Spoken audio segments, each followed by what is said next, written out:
To start things off tonight, we will be taking it to the hard courts and talking Coconino High basketball.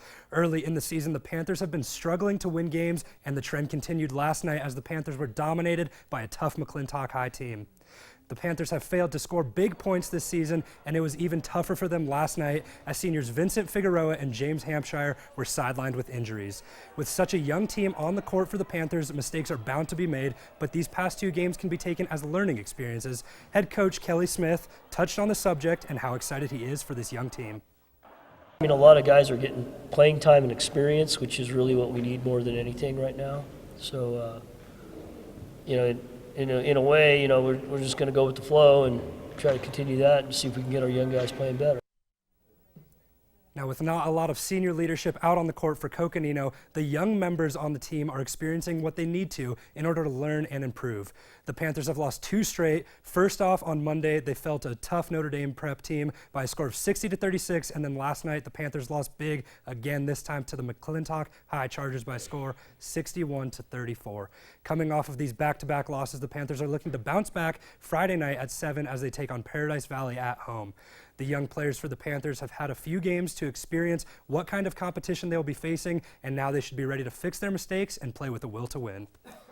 Now, sticking with high school basketball, all local teams, both boys and girls, have a busy weekend ahead of them as they all face off in the Pepsi Holiday Tournament. Kicking things off is the boys for the tournament, as tonight a very talented Flagstaff High team takes on San Tan Foothills at home at 8:30. The Eagles' high-powered offense should get them through this game and allow them to pull out a win. Moving on to the girls' side of the tournament, Flag is in action against NPA right now. The latest update for this game is that NPA is down and Flag High coach Tyrone Johnson is being a class act as he put in second stringers and slowed down the tempo. Flag continues into the night as they take on Kingman at 7 o'clock. The busy weekend continues for the Lady Eagles as they take on Mohave tomorrow afternoon at 4, and then they play Page at 7. Both of these games take place at Flag High. Now moving on to the Lady Spartans, we already mentioned the game that they're playing against Flag High right now. NPA also has a tough game tomorrow morning as they take on Mohave in the Skydome at 11:30. Finally, the Lady Panthers over at Coconino High have a busy Friday as they take on San Tan Foothills at 5:30 and then Valley Christian tomorrow night at 8:30. Both of these games are in the Skydome. Now there's so much going on with high school basketball this weekend. Make sure you come and check out some of these local games.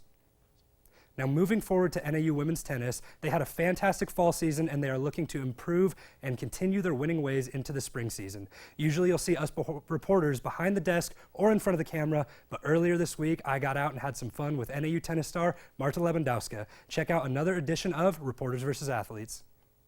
Zach Warhack here at the NAU Union Fieldhouse tennis courts, and today I am joined by a very special NAU women's tennis player, junior from Boystycz, Poland, Marta Lewandowska.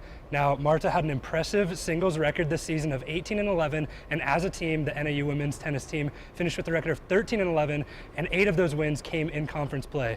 The ladies are getting ready for the spring season, but today Marta joins me for another edition of Reporters vs. Athletes. Now, Marta, czy jesteś gotowa do gry w tenisa? Tak.